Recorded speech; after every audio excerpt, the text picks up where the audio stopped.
Santmat channel को subscribe करें, साथ ही घंटी को दबाकर ऑल नोटिफिकेशन सेलेक्ट करें। आप सभी से आग्रह है कि सत्संग को पूरा अंतिम तक देखें। संत सद्गुरु महर्षि में ही परमहंस जी महाराज का प्रवचन बहुत ही प्रभावशाली होता है एवं सार बातों का प्रवचन होता है। आप लोग गुरु महाराज के प्रवचन को मन से सुने एवं अंतिम तक सुने एवं सत्संग का लाभ उठावें। मुझे उम्मीद है गुरु महाराज का प्रवचन सुनते सुनते आप लोगों में भक्ति भाव बहुत प्रबल होगा एवं बहुत लाभ होगा।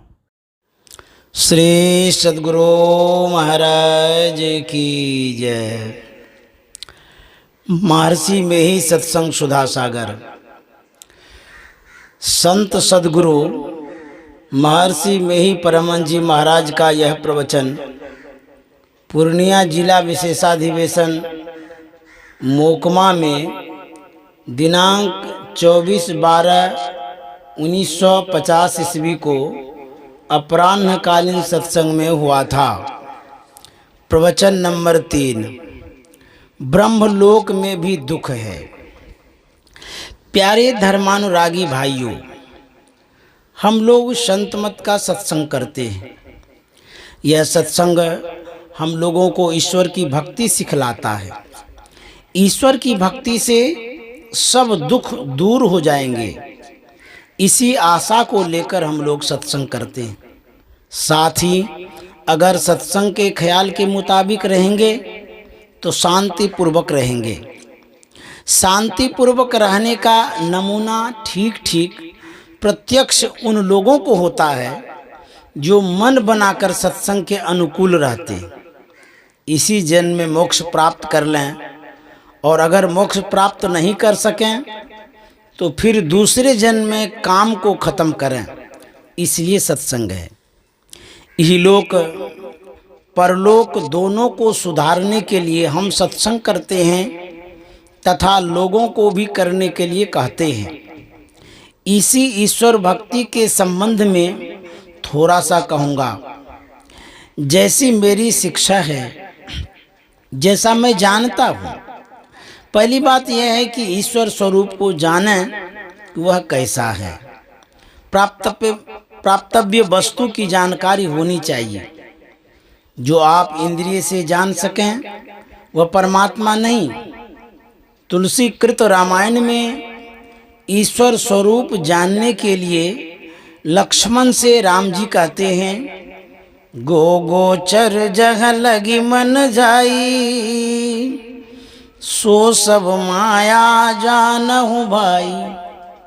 इंद्रियों को जो प्रत्यक्ष हो और जहाँ तक मन जाए सब माया है। ईश्वर स्वरूप इससे बहुत आगे है। इंद्रिय गम्य जो कुछ भी है वह मायिक पदार्थ है। ईश्वर आत्मगम्य है, जिसे केवल आत्मा से ही पहचान सकते हैं, वह ईश्वर है। जो इंद्रियों से जानते हैं वह ईश्वर नहीं है। राम उपदेश करते हैं, यही तन कर फल विषय न भाई, स्वर्ग स्वल्पयंत दुखदाई। नर्तन का यह फल नहीं है कि विषयानुरागी बनो। स्वर्ग का विषय भी ओछा है और अंत में दुख देता है। विषय उसे कहते हैं जिसे इंद्रियों से जानते हैं। इसके 5 प्रकार हैं: रूप, रस, गंध, स्पर्श और शब्द। स्पर्श त्वचा से, शब्द कान से, रस जिह्वा से, गंध नाक से और रूप नेत्र से। इनके अतिरिक्त संसार में कुछ जानने में नहीं आता। कोई भी पदार्थ हो, कठिन, ठोस, तरल, वाष्पीय, लेकिन 5 विषयों में से कोई एक अवश्य है। पुराण में स्वर्ग के लिए जाना जाता है कि इंद्रियों के विषय वहाँ भी भोगते हैं, चाहे कितने ऊंचे दर्जे का स्वर्ग क्यों न हो। राजा श्वेत ब्रह्मलोक गए, उन्होंने दान नहीं किया था। पहला स्वरूप उनको ब्रह्मलोक में भूख प्यास सताने लगी। तब उन्होंने ब्रह्मा जी को कहा। ब्रह्मा जी ने कहा, यहाँ खाने का सामान है ही नहीं, आपने कभी दान नहीं किया, उसका ही फल है कि यहाँ आपको भूख प्यास सता रही है। इसलिए आप अमुक सरोवर में जाएं, वहाँ आपका मृत शरीर सुरक्षित है, उसी का भोजन करें। राजा श्वेत ने पूछा कि महाराज, यह भोग मुझे कब तक भोगना पड़ेगा? ब्रह्मा जी ने कहा, जब आपको अगस्त मुनि के दर्शन होंगे और उनका आशीर्वाद आपको मिलेगा तो आप इस कष्ट से मुक्त हो जाएंगे। राजा श्वेत लाचारी नित्य प्रति उक्त सरोवर जाते और अपने मृत शरीर का मांस खाकर भूख बुझाते। संयोगवश वहां अगस्त मुनि पहुंचे। उन्होंने देखा कि दिव्य शरीर है, लेकिन मृत शरीर का मांस खा रहे हैं। तो उनसे पूछा, आप कौन हैं? राजा श्वेत ने अपना परिचय दिया और आशीर्वाद मांगा। तब वे उस भोग से मुक्त हुए। ब्रह्मलोक जाकर भी भूख प्यास सताती है, इसीलिए कहा, स्वर्ग स्वल्पयंत दुखदाई। वहां भी जब तक पुण्य है तभी तक रहो, फिर मृत्यु लोक आओ। इससे यह जाना गया कि जैसे विषय यहाँ है वैसे ही वहाँ भी। यह विशेष बात है, इसी का विचार कीजिए, नित्यानित्य विचारिए। वहाँ पर क्या सुख? इंद्रिय गम्य पदार्थ का ग्रहण करना, जो इंद्रियों के ज्ञान से ऊपर है, वह है ईश्वर का ज्ञान।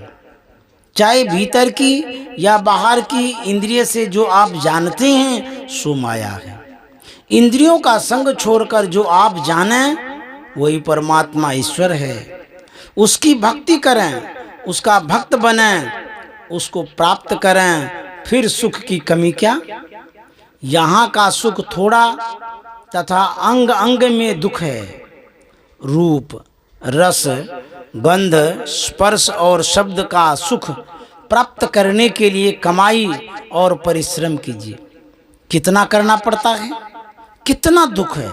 फिर भी एक ही दिन की कमाई से काम नहीं चलता है, संतोष नहीं होता।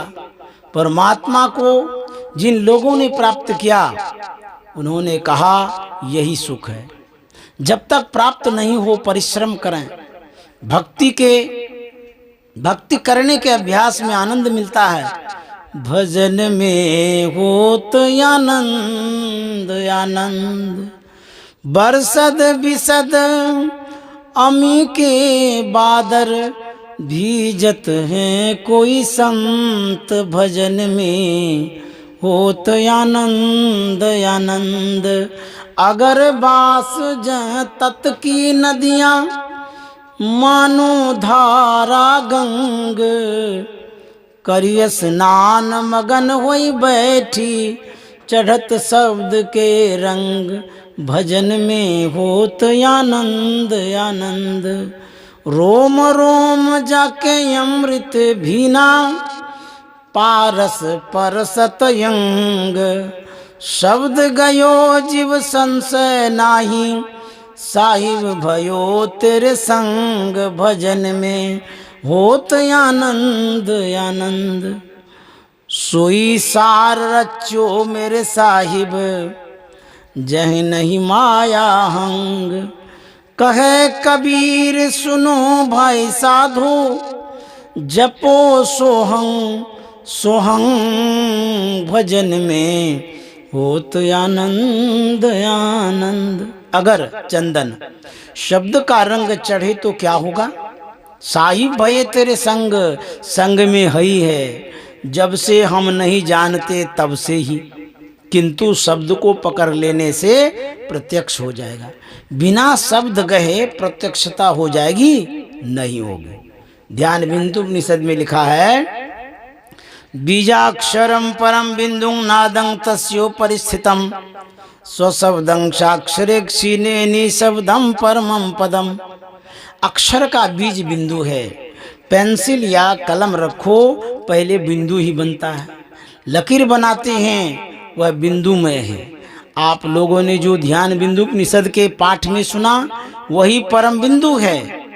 यहाँ आप लोगों ने सुना बिंदु ध्यान विधि नाद ध्यान विधि, सरल सरल जग में प्रचारी। बिंदु इतना छोटा होता है उसका विभाग नहीं हो सकता।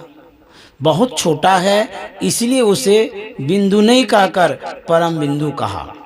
संसार में लोग चिन्ह करके बिंदु मानते हैं, लेकिन उसकी परिभाषा के अनुकूल बाहर में बिंदु नहीं बना सकते। इस परम बिंदु को प्राप्त करने से शब्द मिलता है, फिर शब्द का भी जहाँ लय हो जाता है वह निशब्दम परमम पदम है। अंत साधना करते करते आनंद आने लगेगा, मलयागिरी का सुगंध मालूम होगा तथा शब्द का रंग चढ़ जाएगा, तब हो जाएगा साहिब भयो तेरे संग। कबीर कोई शब्दातीत परम पद है और यहाँ शब्द को ही परम पद बना दिया, ऐसा क्यों?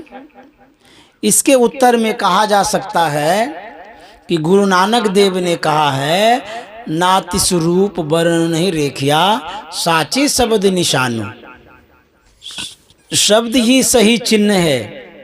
देवता को प्रसन्न करने के लिए देवताओं की प्रतिमा पूजते हैं, उसी प्रकार यह शब्द भी परमात्मा है। प्रतिमा पूजते हैं तथा उसे ठाकुर जी कहते हैं, उसी प्रकार यह शब्द भी परमात्मा है। शब्द अपने उद्गम स्थान पर पहुंचाता है। घोर अंधेरी रात में जहाँ से शब्द आता है वहाँ चलते चलते पहुँच जाए, असंभव नहीं। जो कोई बिंदु को ग्रहण करेगा वह शब्द को ग्रहण कर लेगा, जहाँ से इस शब्द का विकास हुआ है वहाँ पहुँचा देगा। इसलिए मन बुद्धि आदि इंद्रियों से आगे बढ़कर शब्द को पकड़ने की कोशिश करे। आँख, कान सब मोटी मोटी इंद्रियां हैं। इसमें सूक्ष्म रूप से जो चेतन वृत्ति है उसके अंदर रहने के कारण सूक्ष्म इंद्रियां हैं। यह वृत्ति आँख में आई तो देखने की शक्ति दृष्टि हुई। जो स्थूल में लिपट कर रहेगा तो सूक्ष्म में क्या उठ सकता है? इन सब पदार्थों को लें तो वह बिंदुमय है। परमात्मा की कृपा, गुरु की दया हो, बिंदु पर अपने को रख सकें तो पूर्ण सिमटाव होगा। सिमटाव का फल ऊर्ध्वगति होगी। कठिन या तरल किसी पदार्थ को समेटिए ऊर्ध्वगति होगी। जहाँ मन का समेट है, स्थूल में सिमटने पर सूक्ष्म में प्रवेश होगा। इसके शौकीन को बाबा नानक की बात याद रहे, सूचे भाड़े साच समावे बिरले सूचाचारी, तंते को परम तंतु मिलाया नानक शरण तुम्हारी। पवित्र बर्तन में सत्य अटता है। हमारा अंतःकरण शुद्ध होना चाहिए, इसके लिए संयम तथा परहेज करें। अपने को काम क्रोध से बचाकर रखें। बाहर में पाप कर्म नहीं करें। जिस कर्म को करने से अधोगति हो उसे पाप कहते हैं। पाप झूठ, चोरी, नशा, हिंसा और व्यभिचार नहीं करें, तब ईश्वर की ओर जाएंगे। इस पर संशय उठेगा कि क्या यहाँ ईश्वर नहीं है? इसका उत्तर गोस्वामी तुलसीदास जी ने लिखा है, अग जग मैं सब सहित विरागी। यहाँ हम नहीं पहचानते हैं, इसलिए हम जहाँ जाकर पहचानेंगे वहाँ जाएंगे, प्रत्यक्ष वहाँ जाएंगे। जहाँ जाएंगे उसको प्राप्त करने के लिए अभ्यास करना तथा परहेज करना, इतनी बातों को जाने। इससे विशेष जाने तो और अच्छा। यह बहुत दृढ़ है कि कोई बिना संयम किए प्राप्त करना चाहे तो भूमि पड़ा चाहे छुअना कासा वाली बात है। संयमी होने पर संसार में भी सुखी रहता है। वह फजूल खर्च नहीं करता है, उसके पास धन भी जमा हो जाता है। संयमी आदमी बहुत रोग में नहीं पड़ते। धन एकत्रित होने के कारण और पाप विहीन होने के कारण लोगों की नज़र में वे श्रेष्ठ देखने में आते हैं तथा अंत में परमात्मा को प्राप्त कर लेते हैं। पुरुष को स्त्री का और स्त्री को पुरुष का संग करना पड़ता है। इसके लिए वैवाहिक विधान है। विवाह करने से व्यभिचार नहीं होगा। शास्त्र के नियम छोड़कर अथवा विवाह नहीं होने पर जो संग है वह व्यभिचार है। तंबाकू, बीड़ी, सिगरेट, खैनी नशा है। दांत खराब थू थू करने की आदत, ऐसी चीज क्यों खाते हो? बच्चे थे तब इसकी आदत नहीं थी, बड़े होकर लगाया तो आदत लग गई। अब रास्ते चलते नशा करते हैं। तंबाकू संसार में क्यों हुआ? औषधि के लिए हुआ। तंबाकू की गद्दी में सांप ठहर नहीं सकता। सांप के मुंह में खैनी देने से वह मर जाता है। चावल को धोकर खाते हैं, किंतु खैनी को क्या करते हैं? यह अपवित्र तथा नशा भी है। हमारे सत्संग में यह कहा जाता है कि ताड़ी को कौन कहे, तंबाकू तक मत लो, भांग तमाकू छूतरा, अफयूं और शराब, कह कबीर इनको तजे, तब पावे दीदार। मद तो बहुतक भांति का, ताहि न जाने कोय, तन मद मन मद जाति मद, माया मद सब लोये। विद्या मद और गुणहु मद, राज मद उन्मद, इतने मद को रद करे, तब पावे अनहद। संत कबीर साहब। छूतिया, छू जाने वाली चीज। लोग कहते हैं बिना हिंसा किए कैसे रह सकते हैं?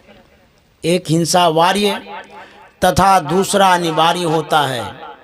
वार्य से बच सकते हैं, किंतु अनिवार्य से नहीं बच सकते हैं। शरीर खुजलाने पर भी शरीर के कीड़े मरते हैं। जल पीने, हवा लेने में भी हिंसा है। इसको रोकने की कोई विधि नहीं है। यह अनिवार्य हिंसा है। खेती करने, घर बुहारने, आग जलाने आदि में भी हिंसा है, किंतु अनिवार्य है।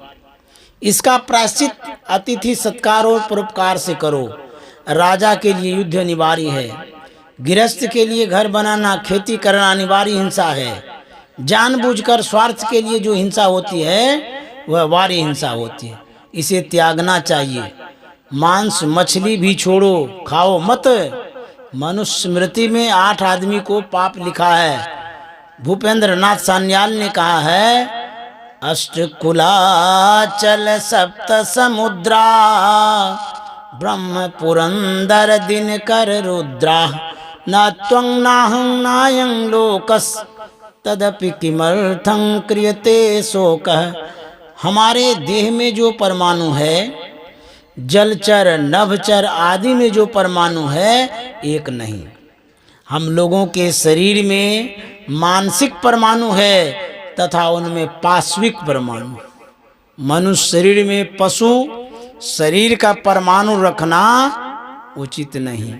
मानसिक हिंसा भी छोड़ो, ईश्वर पर विश्वास करो। उसकी प्राप्ति अपने अंदर में होगी। तो बाहरी भीतरी एकहु जानो, यहु गुरु ज्ञान बताई। ऐसा ध्यानाभ्यास से होगा।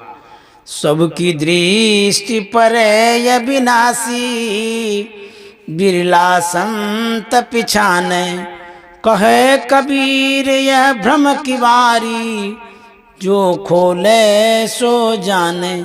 सत्संग करो, ध्यानाभ्यास करो। यह अंतर का सत्संग है और गुरु की सेवा करो। तेल तूल पावक पुट भरी धरी, बने न दिया प्रकाशत, कहत बनाए दीप की बातें, कैसे हो तमनासत। संत सूरदास जी। साधना करते करते करने की शक्ति प्राप्त होगी, तब मालूम होगा कि पहले से कुछ बदल गए। अन्यथा हनोज रोज अव्वल, अब भी पहला ही दिन है। बाबा साहब से एक सत्संगी ने कहा था, जिसका नाम रंगलाल था, पानी बहुत दूर में है, मानो 1000 हाथ नीचे है। 1000 हाथ की रस्सी लगेगी। पानी खींचने के लिए बाल्टी भी चाहिए। रस्सी कुएं में गिराकर केवल छोर पकड़े रहते हैं, फिर पानी निकालकर पीते हैं। अगर छोर छूट जाए तो पानी नहीं पी सकते हैं। उसी प्रकार भजन तथा आशा की छोर पकड़े रहो, कल्याण होगा। आशा कभी मत छोड़ो, आशा से मत डोल रे, तो को भी मिलेंगे। श्री सद्गुरु महाराज की जय।